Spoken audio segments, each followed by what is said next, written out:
Whatever it takes to get you to try harder, read more, set your goals, and go for it. Here's the next attitude disease. Overcaution. Some people never will have much. They're too cautious. Now, you can also be too reckless, but you can also be too cautious. This is called the timid approach to life. And my caution was always the risk. Risk used to drive me right up the wall. I used to say, what if this happens? It's called the language of the poor. What if this happens? And on top of that, if this was to happen, look at the fix I'd be in. I better not try. I could always ace myself out.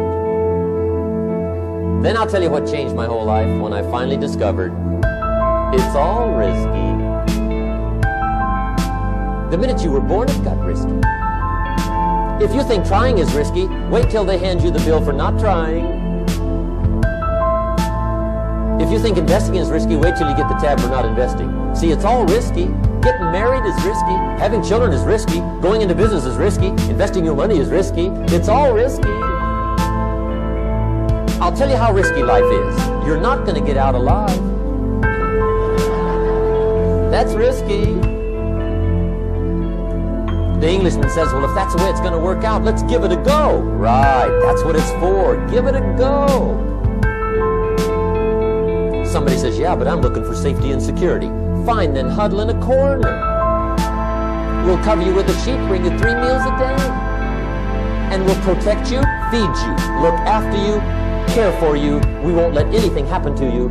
And you'll probably live to be 100. The guy said, well, yeah, I'd live to be 100. But what a way to live. Right. What a way to live, safe and secure. Don't ask for security. Ask for adventure. Better to live 30 years full of adventure than 100 years safe in the corner. And see, it's not important how long you live. What's important is how you live. Here's the next attitude disease. We're almost through with this motley list. In fact, we're almost through. Hang on. The next one is pessimism. Pessimism, the deadly disease of always looking on the bad side, the problem side, the difficult side, checking all the reasons why it can't be done. The poor pessimist leads an ugly life. He doesn't try to figure out what's right. He tries to figure out what's wrong. He doesn't look for virtue. He looks for faults. And when he finds them, he's delighted. How ugly. This is the poor guy who looks through the window, doesn't see the sunset. He sees the specks on the window.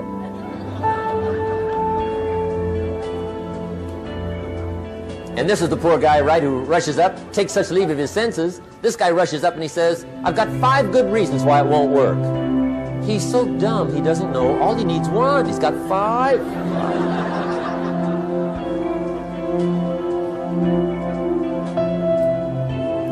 To the pessimist, the glass is always half empty. To the optimist, the glass is half full. Why would the same measure affect people 2 different ways? Answer, it all depends on how you look at it. Our lives are mostly affected by the way we think things are, not the way they are. The way we think they are affects us most. There's a subject we don't have time to get into tonight called better thinking habits. One of the major things Shove taught me when I met him, he said, poor thinking habits keeps most people poor. Not poor working habits. Most people work hard, but they don't think hard. And Shove taught me that the mind is like a factory, a mental factory. And whatever you think about all day long pours ingredients into this mental factory. And that's what builds the economic, social, financial fabric of your life. He quoted me a Bible phrase that says, as you think, so you become. How awesome. When he talked about poor thinking habits, he had me. I used to start the day reading the morning newspaper. I mean, you can believe that or not. I'd get a cup of coffee and read the paper. I'd load up on wars and riots and murders and stabbings and killings and bank robberies and muggings and car wrecks and tragedies. I'd even read the back pages. I seem to like that stuff for some weird reason. I'd load up on all that, and then I'd start the day. You can imagine the kind of days I used to have. You walk around on your financial knees. They call you economic peewee.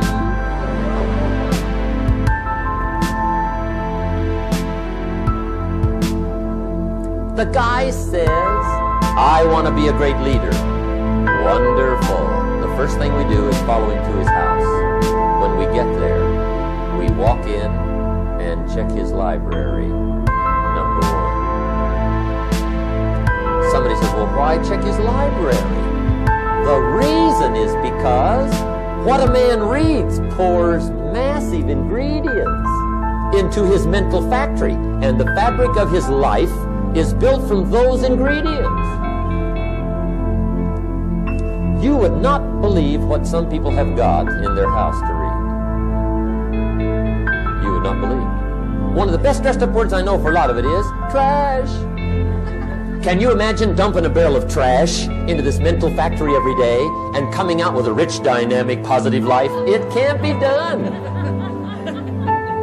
You might as well try making a cake with cement.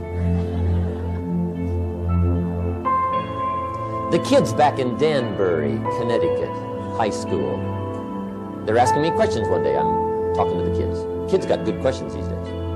One of them said to me, Mr. Rohn, how do you build the good life? I said, it's simple. It's not easy, but it's simple. Here's how you build anything. Select the right ingredients, keep out the wrong ingredients, and it starts with thought. Everything starts with thought. So you must be wise and careful what you think about, because that starts everything. You got to be wise and careful. I asked the kids, what would happen if somebody dropped sugar in my coffee? They said, well, you'd be okay. I said, what if somebody dropped strychnine in my coffee? They said, well, you'd be dead. I said, correct. Lesson 1. Life is both sugar and strychnine. You gotta be careful. I said, what if my worst enemy drops in the sugar? They said, will you be okay? I said, what if my best friend, even by accident, drops in the strychnine? They said, well, you'd be dead. I said, correct. Lesson 2. Watch your coffee.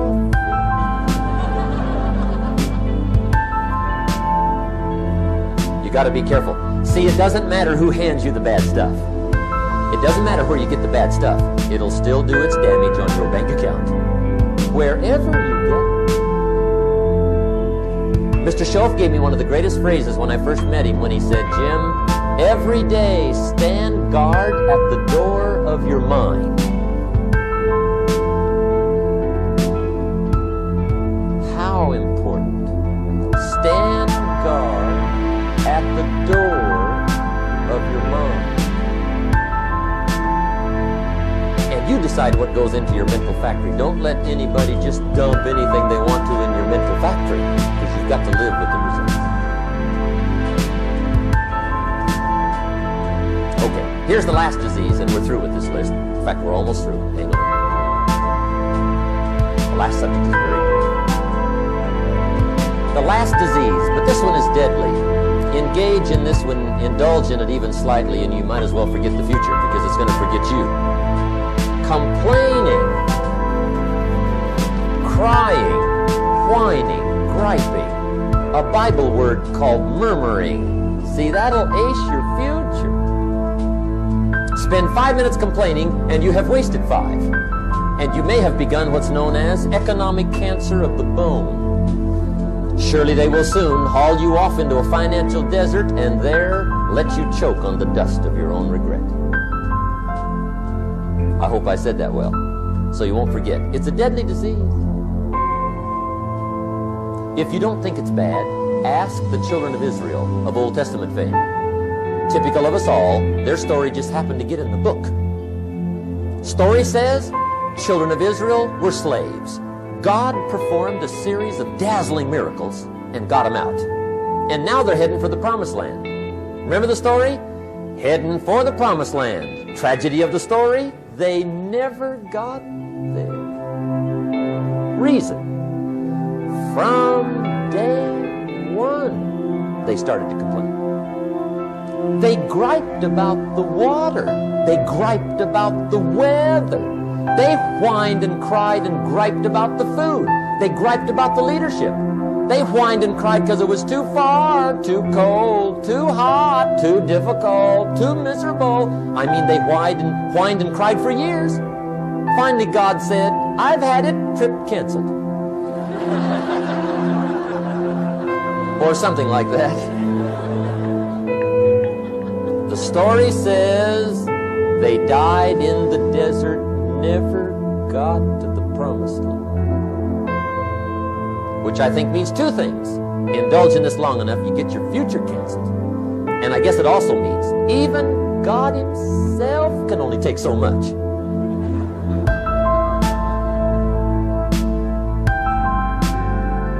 Okay. Just be on the lookout of the things that can destroy all the good you started. The war is on.